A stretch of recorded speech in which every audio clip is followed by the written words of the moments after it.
HRN. Of course, we have a new set here. Fantastic set that it took a long time to actually build up. Everybody was very fast and quick on it, but it did take some time. But anyways, welcome to HRN. Of course, HRN is where we do the online version of the pulmonary and cardiac rehabilitation that's done through Zoom. That is also covered through insurances. Of course, we accept all the major insurances. Today's topic, we're going to be doing some Delta V exercises, so I'd recommend probably grabbing your Delta V or a respiratory muscle trainer. If you don't have one, I would suggest going to deltav.rehab. Our sponsors are right here on the screen, so if you're looking at the screen at any time, you'll see our sponsors list coming up here, like Denali Health and all that jazz. As we're talking about some of the sponsors, let me kind of just show you what is Denali Health, okay? So these devices are Bluetooth-enabled devices. So what we do with these is we send these out to our patients, okay?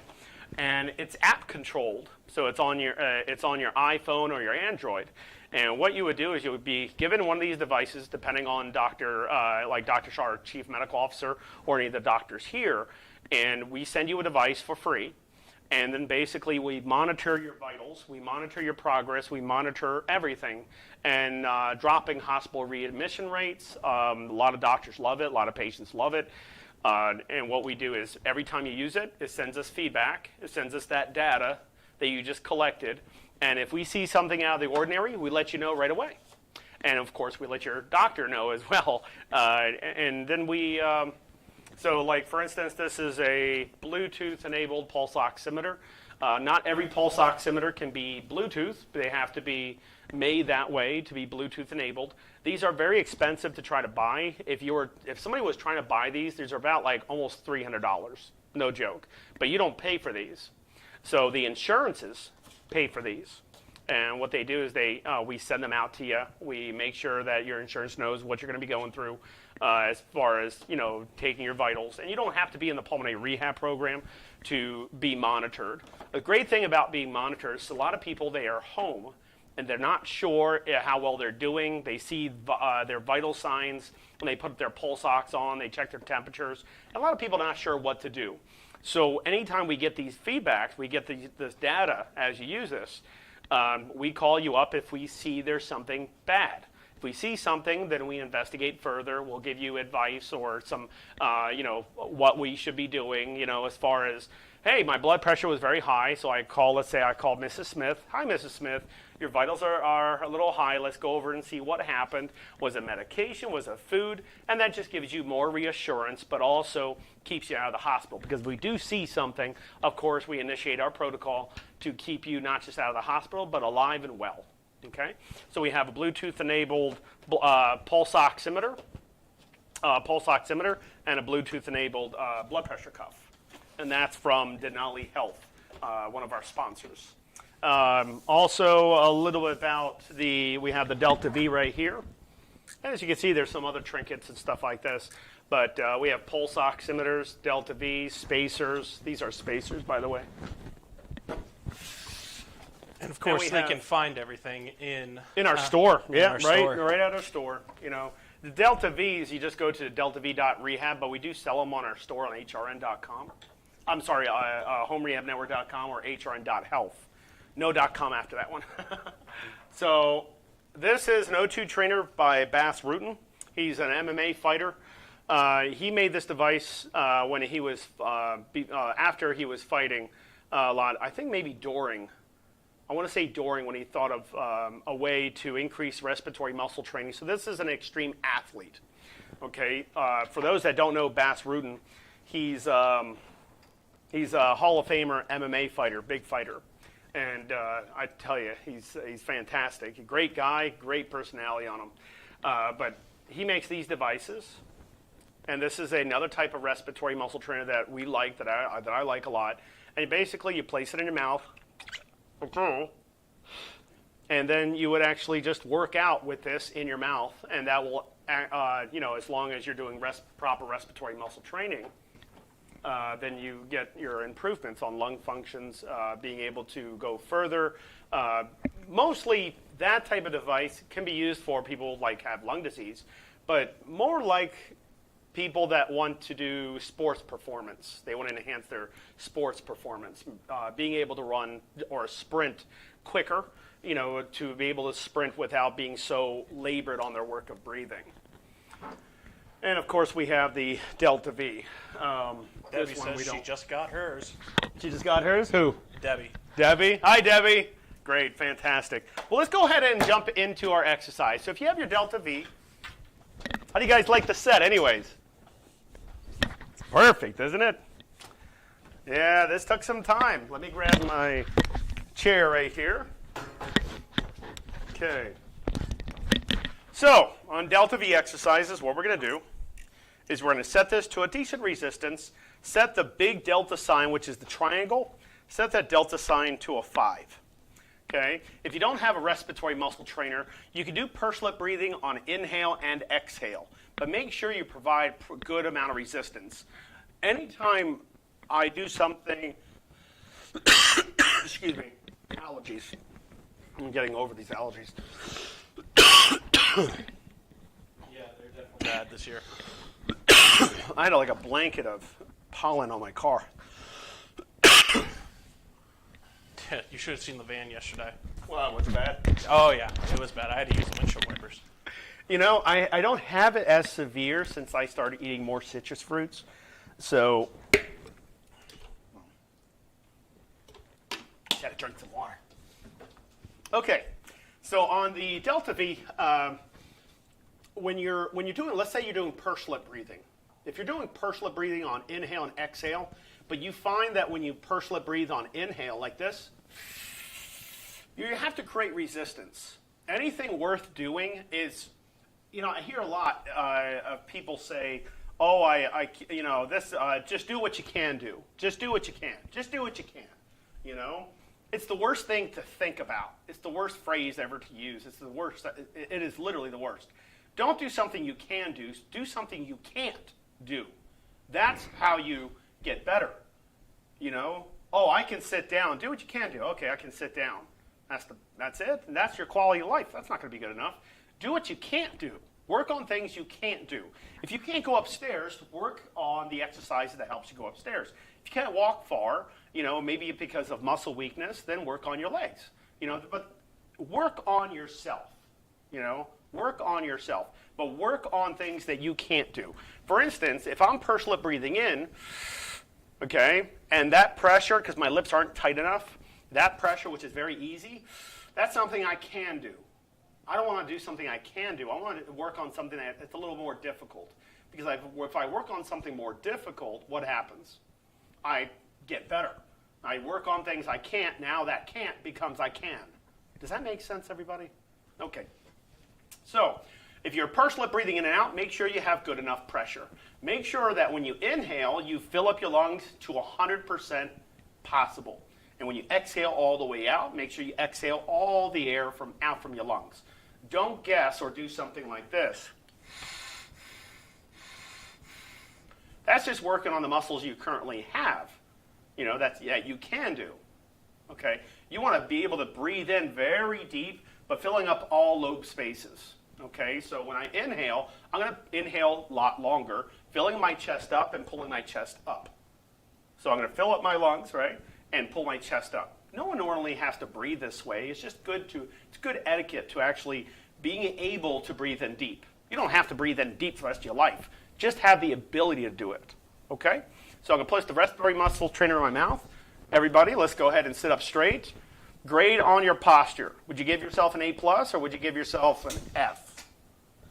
Sit up straight, right? Okay, so we're going to sit up straight, place this in our mouth, and we're going to breathe in.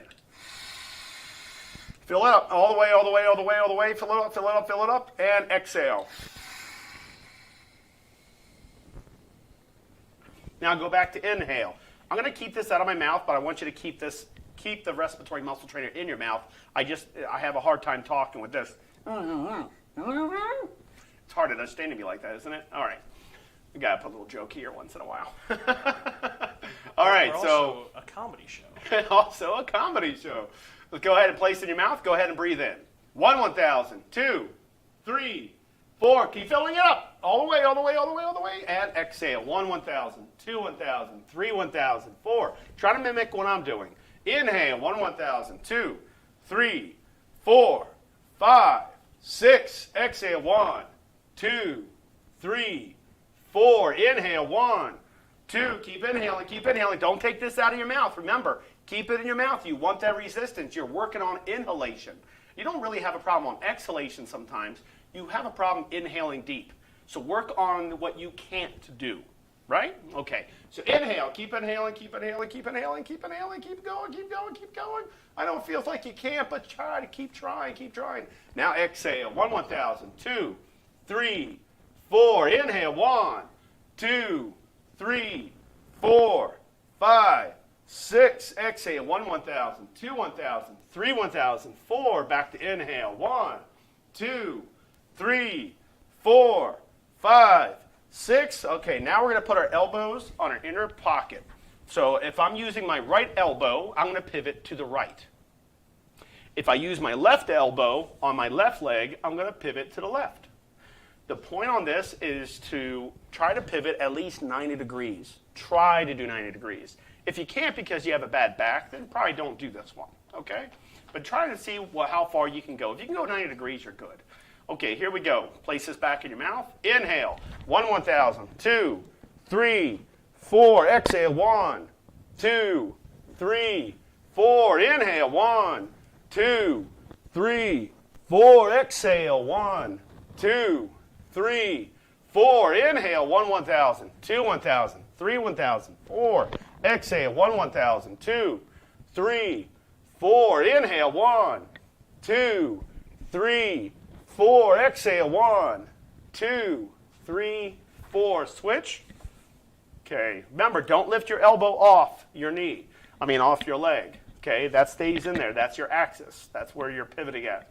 Okay. Here we go. Inhale. 1, 2, 3, 4. Exhale. 1, 2, 3, 4. Inhale. 1, 2, 3, 4. Exhale. 1, 2, 3, 4. Inhale. 1, 2, 3, 4. Exhale. 1, 2, 3, 4. Inhale. 1 1,000, 2 1,000, 3 1,000, 4. Exhale. 1, 2, 3, 4. Inhale. 1, 2, 3, 4. Exhale. 1, 2, 3, 4. Inhale. 1, 2, 3, 4. Exhale. 1 1,000, 2 1,000, 3 1,000. Stop. Good. The next one, we're going to put our elbows on our knees. Okay. When we inhale, we're going to look like a cat that's angry. So when I inhale like this, pulling my back up. Okay. Try not to lift your elbows off your knees. You're working on back intercostal muscles only. So we'll place this in the mouth and breathe in. 1, 2, 3, 4. Exhale. 1, 2, 3, 4. Inhale. Fill it up, fill it up, fill it up, fill it up, fill it up, fill it up, fill it up. Exhale. 1 1,000, 2, 3, 4. Inhale. 1 1,000, 2 1,000, 3 1,000, 4. Exhale. 1, 2, 3, 4. Inhale. 1, 2, 3, 4. Exhale. 1, 2, 3, 4. Inhale. 1, 2, 3, 4. Exhale. 1 1,000, 2 1,000, 3 1,000, 4. Inhale. 1 1,000, 2 1,000, 3 1,000, and 4. Good. Everyone sit up nice and straight. Okay, take a nice deep breath in. Exhale. Smell the flowers. Put out the fire. Smell the flowers. Put out the fire. That means breathe in through your nose. Purse lip, breathe out to blow out the fires that are 5 feet away from you. Candles 5 feet away. You got to push nice and hard. Good. Another deep breath in. Fill it up. Max out. Max out. And hold it. And twist.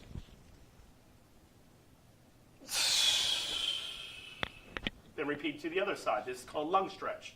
Take a deep breath in.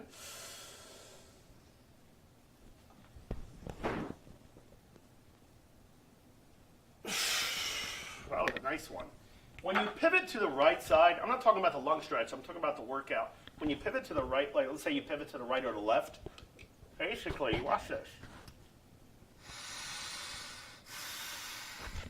My left side is moving, my right side is not. You're transferring and moving, basically working out one muscle group. It's a lot of muscle groups though. You're working out various muscle groups on one side at a time instead of both at the same time. It's like this. Let's say you have 40 pounds. You can't lift 40 pounds, let's say. So then you start with 20 pounds. Let's say you have a dumbbell, and on both sides are 20 pounds each. If you take one 20-pound off, then that will be 20 pounds left over, right? Obviously. Okay. So on a weight, if you're trying to work out both intercostal muscles, and it takes a lot of resistance to do that, because you got to open up those lungs, and that takes a little bit more time, more strength, more muscle, right? So instead of working out both at the same time, work one at a time. It'll be easier than trying to use two muscle group sets at the same time. Okay, that's why we do side and side.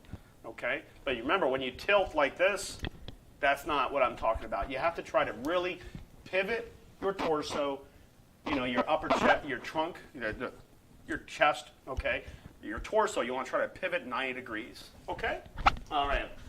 And they go back over here. Hey, Mr. Bones, I told you to eat, man. I told you. Just joking, just joking. So before we get into our main topic yes. of pulmonary hypertension, so Dee says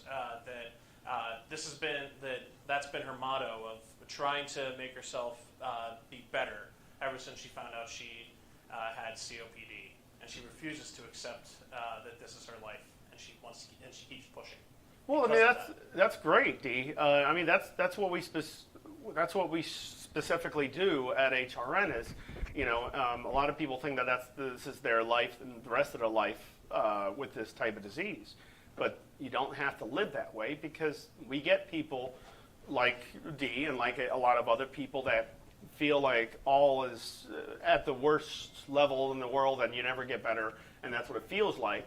But that is never the case here, because we get people like that can't do a lot to be able to do more, to go back to the doctors with an increase in lung functions, to be able to come off oxygen.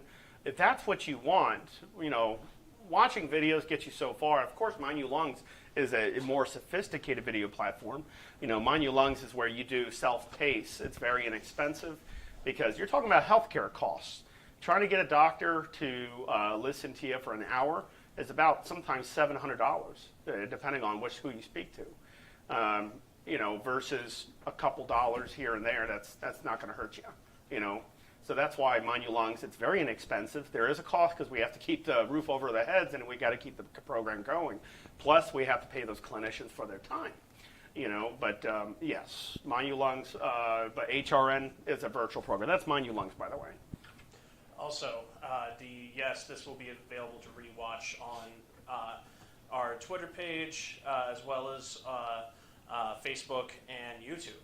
Yeah, if you really want the full video, if you want the respiratory muscle training video, go to mindyulungs.com and just sign up. It's a subscription. You can cancel any time. To cancel out, you just go to your account and cancel. It's not very complex at all. Absolutely. You're only getting partial workout here. Yeah, you're only getting a partial workout. I mean, imagine you do respiratory muscle training once. Are you good for the rest of your life? No, you have to be therapeutic. And what does it mean by therapeutic? Like, take, for instance, a balloon, okay? If I fill it up, I know it's probably not the best example, but it's a good example nonetheless. If I fill up a balloon all the way to its maximum capacity, fill up with volume of air, right?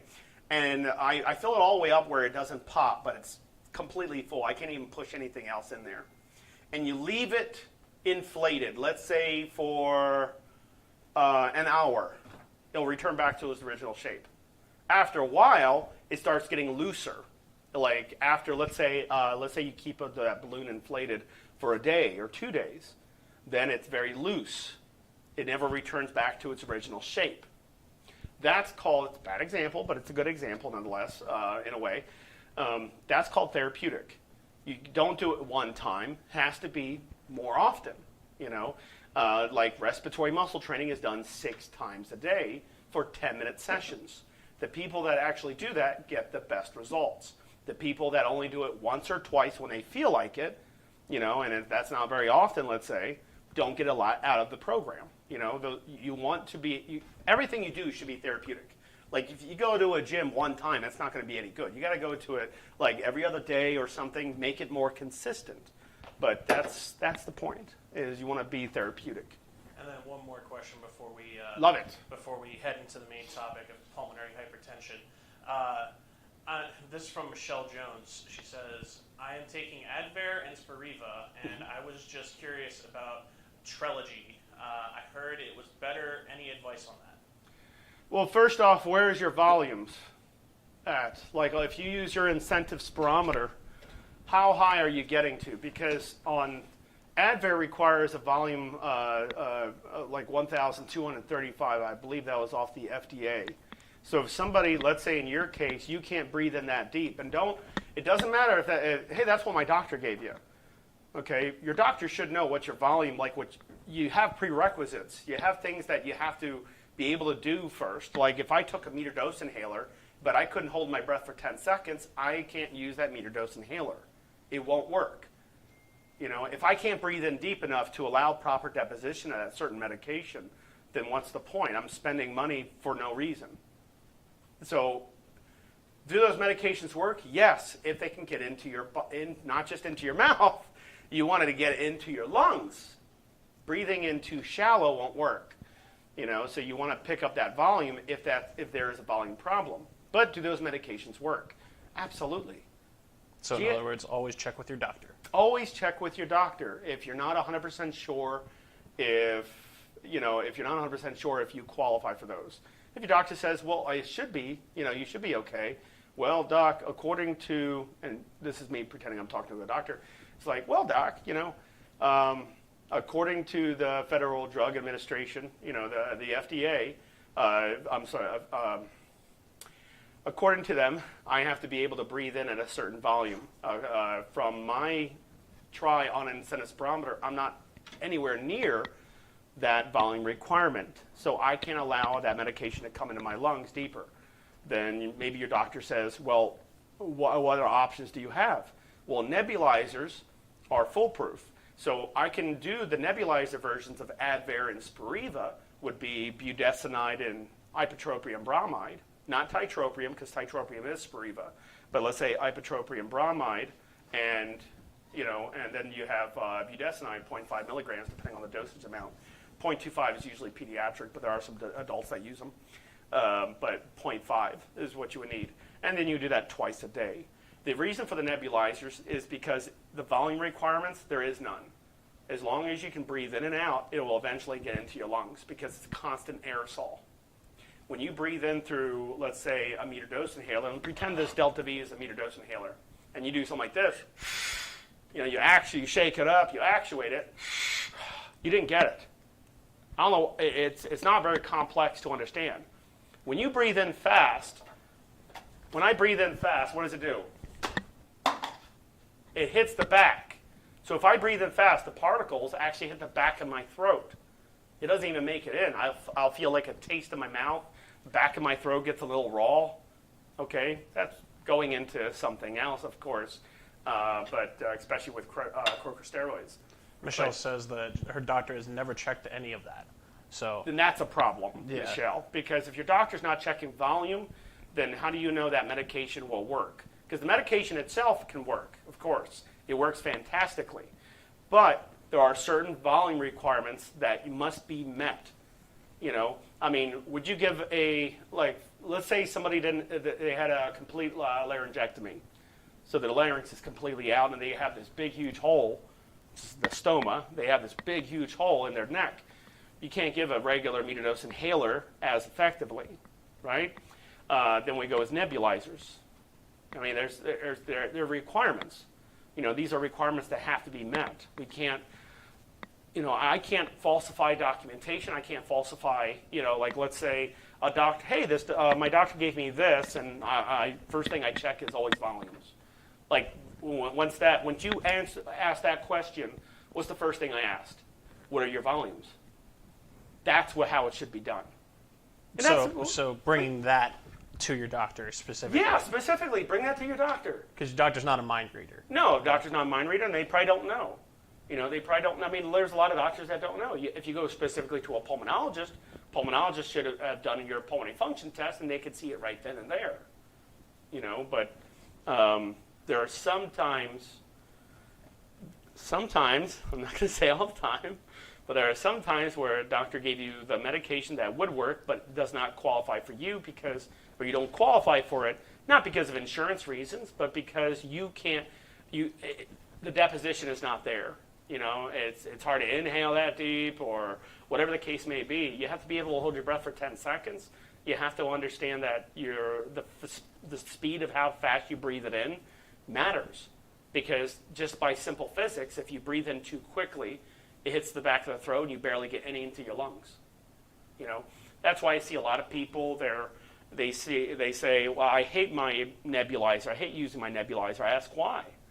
And then those patients say, well, because I prefer my meter dose inhaler. I hate my nebulizer. And I asked why. I said, because I get all the side effects with my nebulizer. I don't get any side effects with my meter dose inhaler. I was like, aha.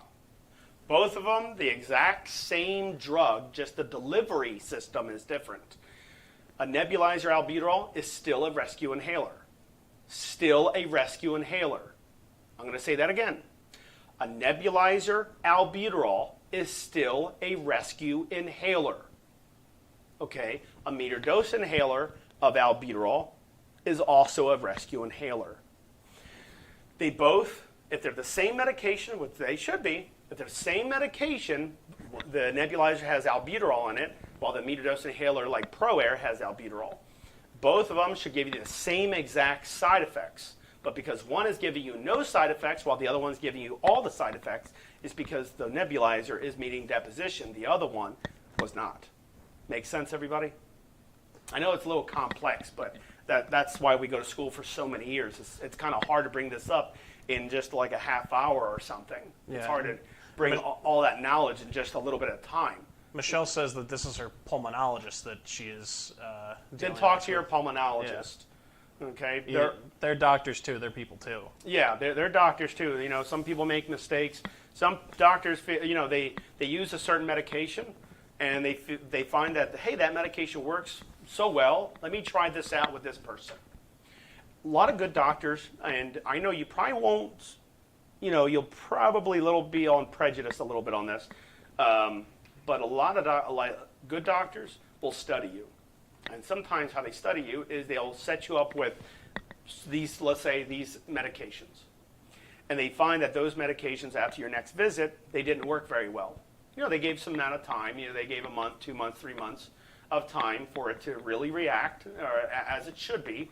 But they find that let's say that that patient comes back to the doctor's appointment, and that doctor finds that there has been no improvement with that medication. That doctor switches you out. A lot of with another medication that does the same job but probably does better. So that doctor doesn't know what doesn't mean that doctor doesn't know what he's doing. He or she is doing. That all that means is that doctor's studying you. That's a doctor you keep. That's not a doctor you throw. You go to another doctor for it. No, that's a doctor that's studying you. You want a doctor that studies you. You want a doctor that understands everything about you, especially for your lung health, if it's a pulmonologist, or overall health from another doctor.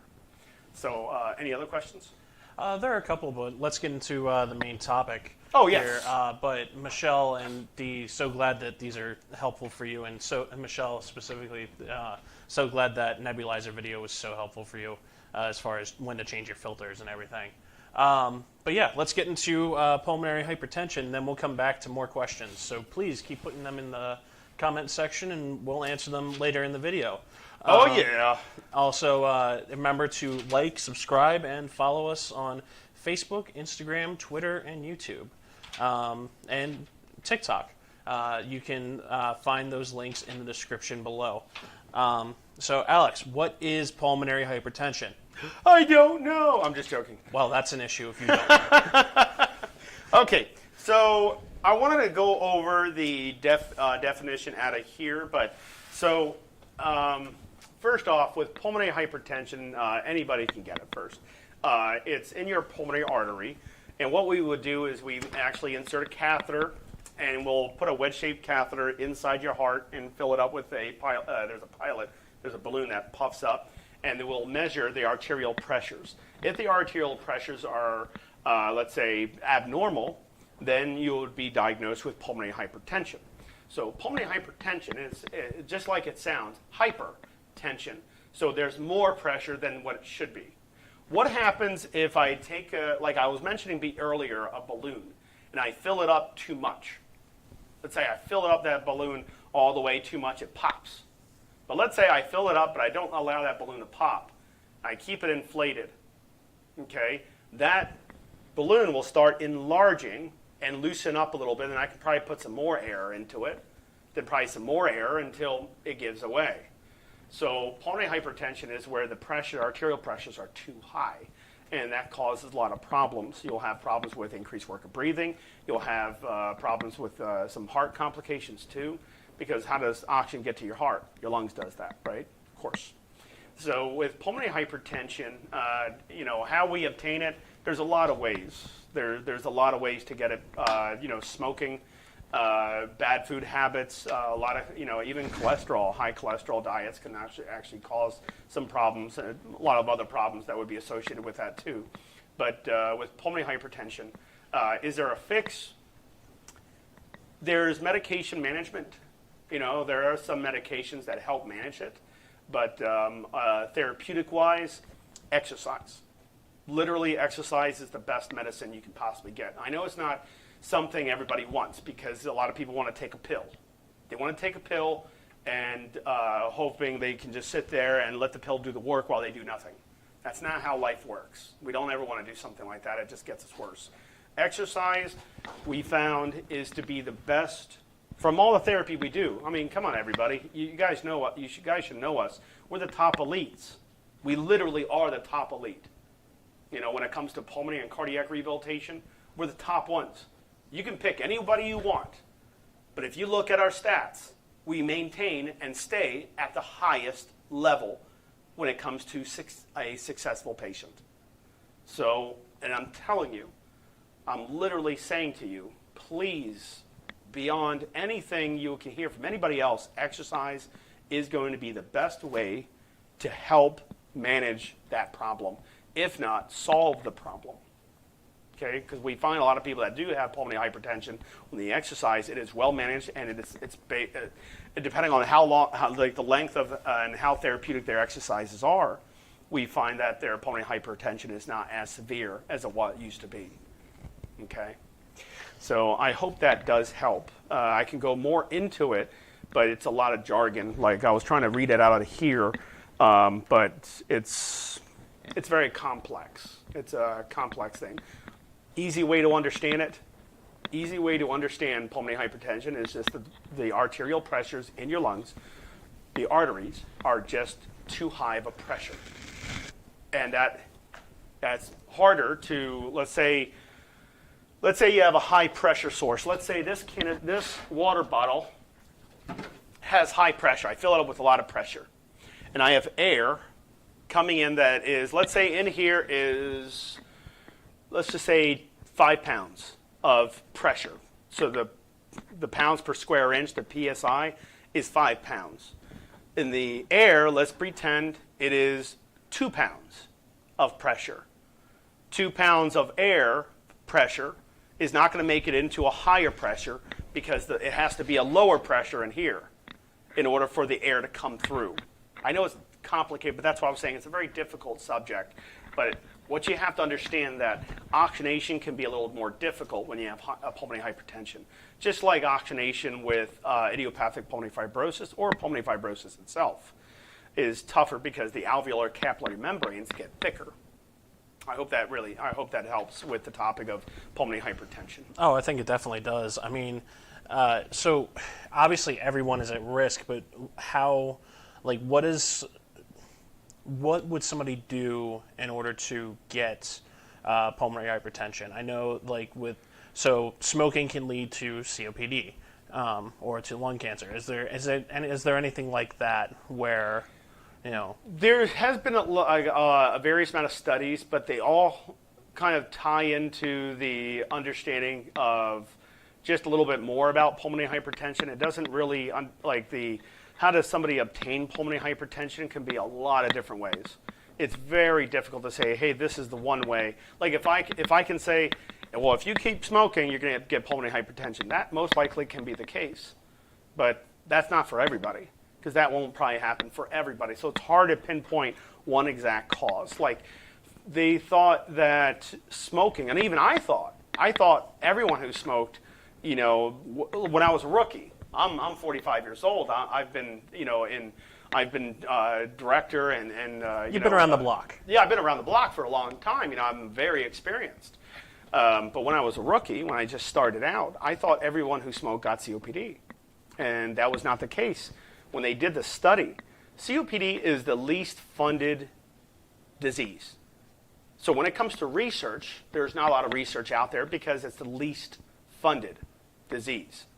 Okay, that's why it's always important to kind of donate to some of these causes for these research, and it's very imperative to do something like that because we need to find out more about it. And people are like, well, let's just get it from the government because I pay my taxes and those taxes can go to that. That's not how the government works.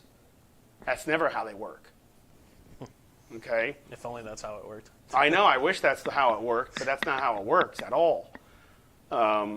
So, when we're talking about the least funded, I thought everyone who smoked got COPD. They found out when they did the investigative review board, they did a study, and they went through a lot of peer review. They found only 13% of the people who smoked got COPD from smoking. And then I'll have some people on here or somewhere else saying, well, then I'm one of those 13%. Are you? Like, do you know that for a fact, or are you just guessing? I like to be sure. I like to be, I hate guessing. That's something that's a bad habit. I don't guess. Assumption is the mother of all mess ups, right? Well, you know what happens when you assume things. Yeah, exactly. Make a what out of you and me? Assume. But just to answer Denise's question real quick, Denise, you won't be able to find the Delta V exercise in a gym. You'll have to go to either trainings.mynewlungs.com or look into HRN as a whole and into our pulmonary rehab program. That's where you'll find the Delta V exercises. Yeah, if you're not on My New Lungs, I would literally try it out. The worst thing somebody can do on my, you know what? Let's put a vote to this for people that are not on My New Lungs, or maybe want a tutorial. Would you guys like that if we did a tutorial? Yeah, like what we'll be doing also is on our sponsors, we'll demonstrate some of these devices, of course, with our sponsors, ramification, but specifically their guidance of what they would like us to show about their device. Like, for instance, the O2 trainer, the Delta V, the, Denali, or, let's say we have another sponsor. But if you would like us to go over how to get into My New Lungs and how to work it the right way, is everyone saying yes? Yeah, everyone's saying yes. Okay, we can definitely do that. Yeah. We'll leave that for next time, I guess on Thursday. If you guys can really put it in your calendar to meet for Thursday, that's online, how you're seeing me right now. But if you would like to work to find out how we work out the My New Lungs and how we work out, then by all means, I would love to show you. If you guys give me permission, I would love to show you My New Lung videos and how to work the My New Lungs. Every Tuesday and Thursday at 11, we'll be live streaming unless we say otherwise. Right, exactly. And the other thing is, if you sign up for the My New Lungs and let's say you haven't signed up, I can talk to the doc and see if there's something we can do about that. Can't make it free, of course, but I can at least have you do like a week for free or something, But because that's a different company. We'll look into that. Yeah, we'll look into that, but if you can join us for Thursday, we'll love to show you Mind Your Lungs tutorials.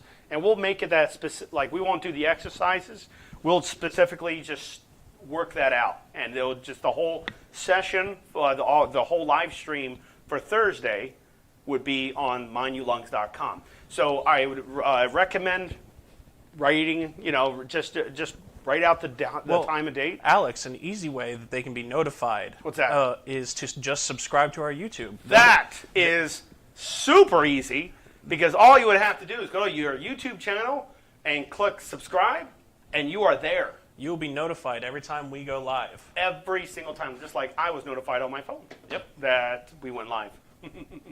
Okay. Does anybody have any questions? We have quite a bit of questions, actually. I love questions. Outside of, so Lynette, just to jump back to some questions, how often should we get our volumes checked? So if you have an incentive spirometer, usually I check it once a day. That's what I usually would do.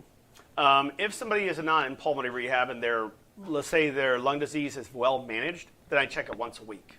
But I can check it once a day. So that's so I would write on a calendar. Let's say I jot it down on a calendar, and let's say on Monday I did 2,000. On Tuesday I did 2,000. On Wednesday I did 3,000. And I just keep track to make sure I'm not going down. I'm either staying consistent or I'm always improving. I prefer improvements. I don't like when somebody is staying the same, because I will work with that person nonstop until that changes. Is there a specific time that they should check? Like, I know, Not because morning necessar- phlegm, I mean... Yeah, I mean, if you want to know if you're going to have a great breathing day, check out on Mind You Lungs, and we can bring this up for a Thursday, but the Magic 7s are fantastic, because they'll give you step-by-step. The Magic 7s is the 7 things you do in the morning to have a good breathing day throughout the whole day, And it's a very simple routine, but I prefer I show you on Mind You Lungs on Thursday. But yeah, when we maintain somebody after the rehabilitation, and we want to keep that person the same after they've improved and they got their increase in lung functions, they got their goals set and all done. When somebody enters maintenance therapy, and that's what maintenance therapy is, we maintain them at their highest level, right? Their highest performance. So we'll do incentive spirometry, we'll do respiratory muscle training, but not as aggressive. We just maintaining. Just like with exercise, what's a good amount of exercises? Anything that goes over 20 minutes, but specifically something that can increase your heart rate by at least 10 beats, but you're staying at 40 to 80% of your maximum heart rate, and that's at 220 minus your age. And then you want to stay in an RPE of around 2 to 3, maybe 4. RPE stands for rate of perceived exertion. And so you keep your work of breathing higher during exercise. And as long as you keep that consistent, you're actually pretty decent. But if you work out, let's say, once a month, you might not get a lot out of it, of course. If you work more consistently, like 3 days a week, and it doesn't have to be aggressive exercises, just something that helps you. Something that, that you can't do very well, but you want to be able to do it well. So if you can't walk very well, you can't stand up for very long, rehabilitation is the only fix that we've seen. It's not a medication. It's not a magic pill. It's therapy, but good therapy. That's what you want. You want good therapy. You don't want to rely on pills for the rest of your life. You want to be able to do these things and being able to go outside and enjoy life, get a better quality of life and everything, of course. Lynette, are you saying that your that your volumes have never been checked since you've been diagnosed with COPD 5 years ago? You never did a pulmonary function test? Then how do you know you have how do you know you have lung disease? Because your doctor said so. I bet you. Probably, maybe. We'll let her respond to that. But to go into another question, correct? Lynette says correct. So that honestly, I hate that. I really don't like that at all. What, just taking something at face value and that's it? Well, I mean, these are people. They're human beings, and they go to a doctor trying to get a checkout to see what's going on with their health. And the doctor, the first thing they do is they come in and they say, "Oh, do you smoke? You know, were you exposed to that? Yeah. Okay, yeah, I got COPD." And I hate that because those are the people we see all the time, so confused. I mean, they're so confused, and the poor thing has to go through hell and back just to get better answers. It's horrible. You know, no, you need to get a volume check. You need to get a pulmonary function test, the bare minimum. You know, that's what it's supposed to. That's what you get to be diagnosed. You need that to be diagnosed. You can't just get an X-ray to be diagnosed with COPD. You want a pulmonary function test because that's a diagnostic test that shows if you do or do not have COPD. Because sometimes some people have a restrictive component than an obstructive component. Sometimes it's a mixture of both. Somebody has some fibrosis while somebody has an obstruction. Could we do a pulmonary function test for her? Absolutely. We can easily do a pulmonary function test to show everybody how it works. I would love to do that. No, I meant could we do it over Zoom with her as a client or as a patient? Excuse me. So as a patient, we can't send a pulmonary function test machine out just because of liability reasons. Mm-hmm. But it's a diagnostic test, and so we can't do that. But what we usually would do with a patient is their doctor would submit their pulmonary function test scores over to us, and then we would see the pulmonologist and the other clinicians would see the pulmonary function test scores and see where the problem lies. If it's we will know right then and there if it's a DLCO problem, if it's a gas exchange problem, if it's something else, if it's an obstruction, if the volume is very low, if the lungs are hyperinflated, everything. We'll see that right then and there with a pulmonary function test, but we need a pulmonary function test. So if we have a patient that does not have a pulmonary function test, then we ask the pulmonologist, hey, we need you to set up an appointment with your patient and have a pulmonary function test done. And that's what it sounds like Lynette needs to do. Yeah, it's really unfortunate that somebody has to go through that. Because she says she's just on a neuro. I might be pronouncing that wrong. A neuro, yeah. A neuro is it's a type of medication that has a lot of medications in it. So it's an neurolepta. And we have things like that for demonstration, but there are volume requirements. But, I know it becomes a shocker, but it shouldn't be a shocker because if you're trying to bring in medications into a lung, but your volume is so low and all you're doing is getting the medication into your trachea, but you're not even getting the medication deep enough into the lungs, then what's the point? Yes, this is an airway, trachea is an airway, but it might not even going down to the bronchi and bronchioles, and that's a very big problem. Volume requirements are important. That's why they have those procedures in place. Should you take multiple PFTs? Should you do it at least once a year? It's a good idea to get it once a year, but like for my patients, I do it once a month, pulmonary function test, but that's because of my patients that come in-house. All my virtual patients, I go by what the doctor sends me, because those are diagnostic tests. But those are usually pulmonologists will sometimes, there are some pulmonologists will do it for every appointment, which is every 6 months. But there are some pulmonologists will do it more aggressively, which is fine. So Lynette's seeing her pulmonologist once a year. That does not sound like that's enough then. Every 6 months. I mean, I would talk to your doctor definitely about your concerns. Like write down your concerns and, volume requirements and things like that. Your doctor might get upset. A lot of people get upset by the truth, and they don't like the truth. For instance, the truth is, hey, doctor, I don't think these medications work out for me because my respiratory therapist or my pulmonary rehab was saying that my volumes are a little bit bad, and I can't bring in the medication deep enough, or I can't hold my breath for 10 seconds. I have a hard time with this and that. Doctors hate to be wrong. We know that, right? So when that's kind of thrown in their face, they kind of get upset, But mind you, I'm not here for the doctors, in a sense. I'm here for the patients. And that's what we should always be striving for. So Karen asks, how does the doctor do a PFT test? if you can't explain that, I do know where they can find. Yeah, everybody, you're talking about a subject that takes sometimes years to master. And just to get an understanding of it, a pulmonary function test, a PFT machine, is a diagnostic test to determine how bad your lungs are. That's all you need to know about it. You know, I can go over FEV1/FECs, and people use these acronyms, but they have no idea what they mean. FEV1 is forced expiratory volume in 1 second. That's how much air I can breathe out in 1 second. I can do it on this incentive spirometer really quickly. You know, a pulmonary function test is just a big incentive spirometer. Ready? Watch this. 1 second. So I take the deepest breath I can, and then I blow out as fast as I can. Whatever that second was, if it was here, then I got 1, 2, 3, 4, 5, 6. So that's roughly 2,500.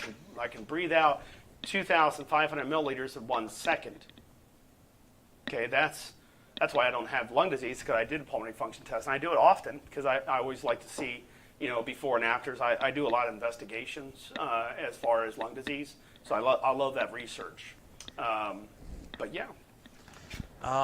But if you are curious even more, Karen, you can go back and one of our live streams from about 2 months ago, we did a live pulmonary function test, and we'll do that again soon in our new set. But yeah, that's why it's recommended, everybody. If you go onto our YouTube channels or Twitters, stuff like that, Facebook, look at the videos that we post up, because we do these lives all the time. We also do tips and tricks and tips and tricks and things like that. You just have to, you know, stop. I hate to say it, but don't, you know, for some people, don't be lazy.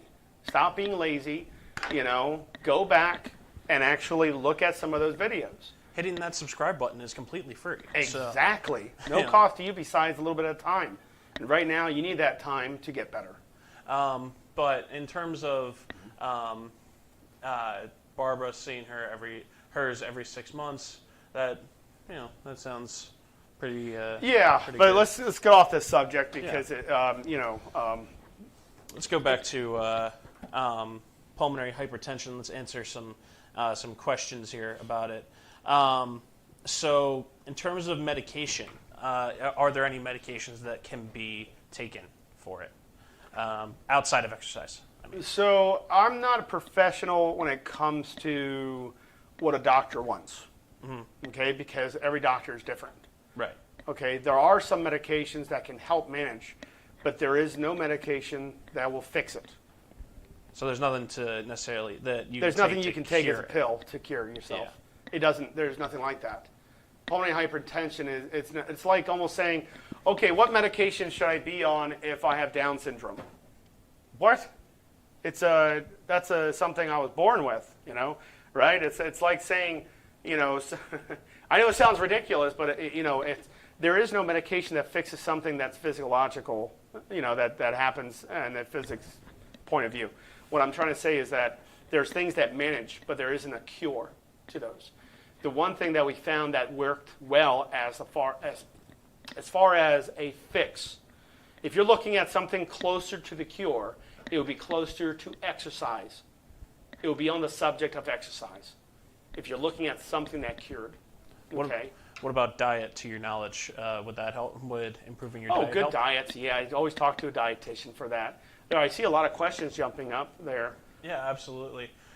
In terms of, Lynette, we're glad that everything of this discussion has been able to help you, and definitely encouraging you to Thank you very talk much. to your doctor. Absolutely. And then in terms of Karen, so she says that she tested positive for COVID on March 25th. Was sent home with 3 liters of oxygen, and she's still not improving. Because she won't improve unless she gets into rehab. Right. That's the best way to go about it. Yeah. As always. You know, anybody who had COVID at least once, and they feel that their lungs are not improving, they feel that their breathing has gotten really bad, it's pulmonary rehab. I'm not doing this to to get you into this pulmonary rehab. You have to go into pulmonary rehab. You have to do pulmonary rehab. Do it virtually. You know, we have a higher success rate than a traditional facility for our virtual program. A higher success rate. I can't lie about that. So everybody who had COVID at least once where they feel that the lungs haven't improved, get into pulmonary rehab. If you wait until you're at the worst stage of your life and you keep procrastinating because there's always a reason not to do something, you got this to do, you got that to do. Well, what's the point of doing any of that if you're going to be dead? Yeah, you need to. It makes zero sense. I think just a lot of people get comfortable with the way that it is, and they don't think about it, and they just Of accept course it. they don't. Of course, you know. And it's a shame. It is a shame, you know, but you got to get into pulmonary rehab. You guys should know about our pulmonary rehab if you don't already. Our pulmonary rehab is so incredibly successful. We're not just saying that it is. We've been proven. You know, we've had Sinai Hospital. We've had Kevin Blyden. We have all these studies. It's been proven. How much more proof does everyone need? It's a rehab that actually works. We keep saying that, and you know, and of course we have a lot of patients. Don't get me wrong, we do have a lot of patients. But there's people that just keep waiting, and I don't understand. They wait until their lungs are completely solidified, and they're like, okay, I need some help. My Windex in my mouth is not working. I say, what did that in the first place? Oh, I heard this on this podcast or something. That was an actual thing. That was an actual thing. I heard from somebody if you spray apple cider vinegar, that's what it was. If you spray apple cider vinegar and nebulize it into your lungs, That did not work. no, the person winded up in the hospital. So Karen says that she was in the program until she tested positive. She doesn't even think she can do a warm up right now. Is there anything she can do to help matters, or? Yeah, get into rehab. So she was in HRN. Yeah, if she was an HRN, go back to HRN. Yeah. Ask your doctor for a referral. Your doctor puts in a referral. It's not complex. If somebody, we understand that people get sick. I mean, we're in the medical field. We understand this. This is not that you get sick one time in your life. We understand people get sick all the time.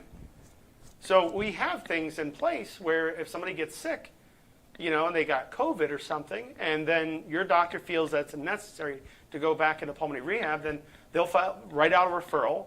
We'll let your insurance company know. It's not complex. Just get into the program. Yeah, get into the program. And if you were in the program, you should already know on what to do when situations get worse. You gotta keep pushing yourself forward. Yeah, the first thing we always say, you know, if you're starting to feel sick but not sick yet, what do? You call the doctor. You know, how do you prep yourself? You should know what to do.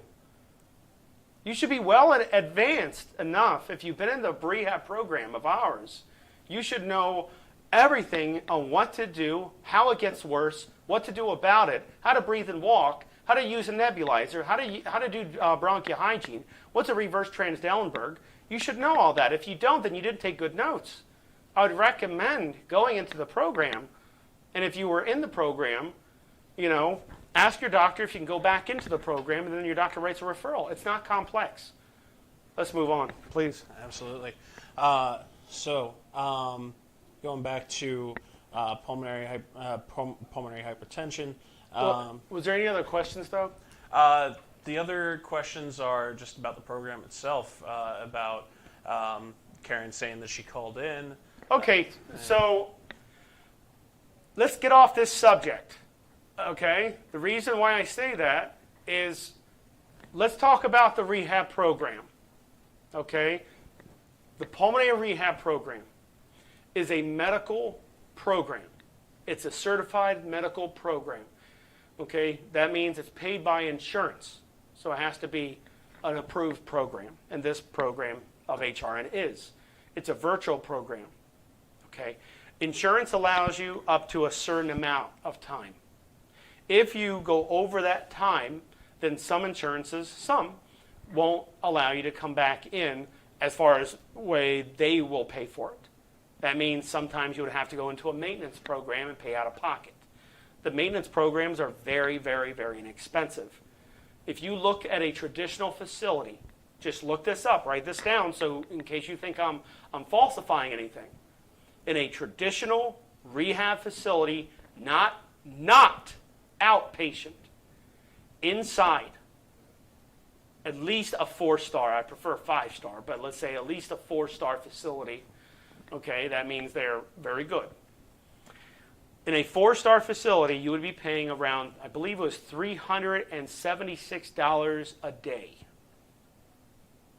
That's literal. I know that for a fact because that's what those facilities charged, and we know all about that. The people usually would spend around about $15,000 to $21,000 a month for an inpatient facility. People would get loans to get into a facility of a high structure and caliber. This program beats every single program out there in the world. We at least know in the United States. There is no program that will beat HRN's program. So if there was a chance of getting you better, this rehab program is one of the best ones to do just that. But you're talking about having doctors, clinicians, all sorts of clinicians on your case.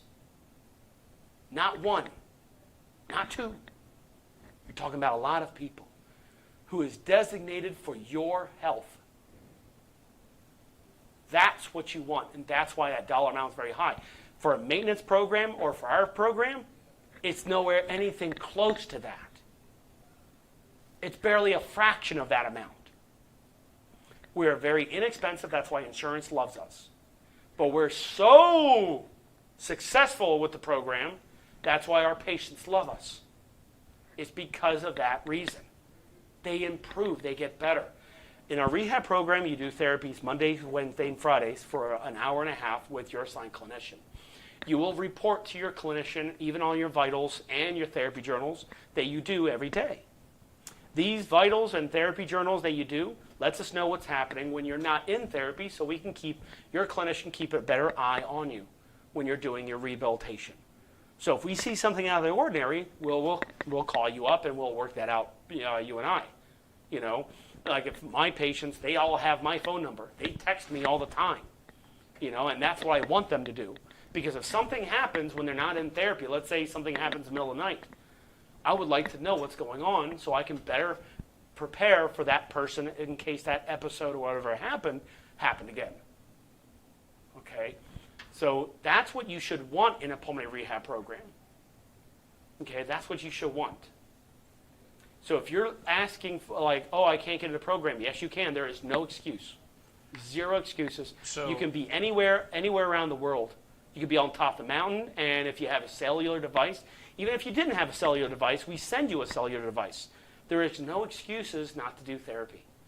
So Anna actually brings up, maybe this is something that everybody is facing, or at least before taking that leap, is she's afraid that she can't do it. Like she's trying to do small videos like these as far as the exercises, or maybe even on My New Lungs, she doesn't specify, before signing up for the program. If somebody is afraid, I understand, but it's a medical facility. It's a medical program. Are you waiting until you're healthy? You're seeking help and you're not getting the help you need. These are the people we see all the time. You're talking about an actual medical necessity. We don't expect somebody to perform very well when they start with us. When people start with us, these are people that can walk 5 to 10 feet. We said this millions of times.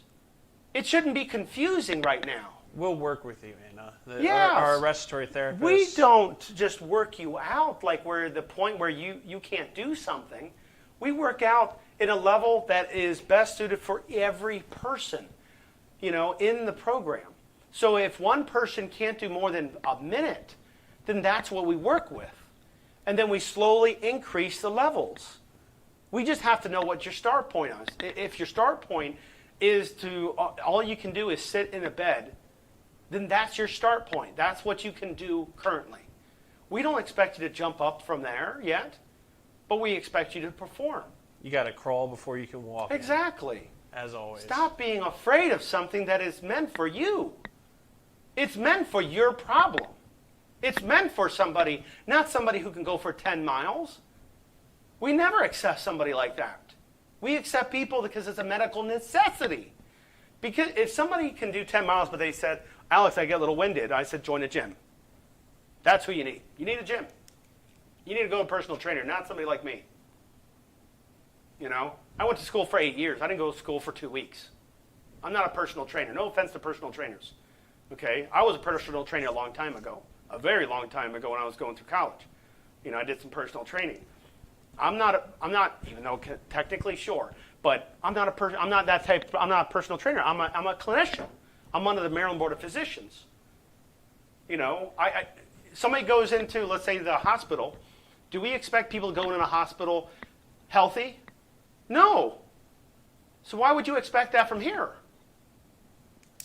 It sounds, I know, but you understand that those are the people that would apply. The people that can't do anything, that are afraid to do something because they get so winded. Those are the people that should be applying for the program, not for the people that can do it. Not the people that can do 10 miles, not the people that can do 5 miles without stopping. Okay, the people that can't do anything. I hope I make my point clear. It's like you said in the beginning, you know. Right. You gotta make yourself uncomfortable in order to improve. Yeah, you have to. But it doesn't mean we work your lungs out. We get you to a point where you hate us. There's a reason why everyone loves us. These are people. Look at some of these people up there. Some of those people have been in our program. Look at on the Facebook. Those are a lot of people on there were on our program.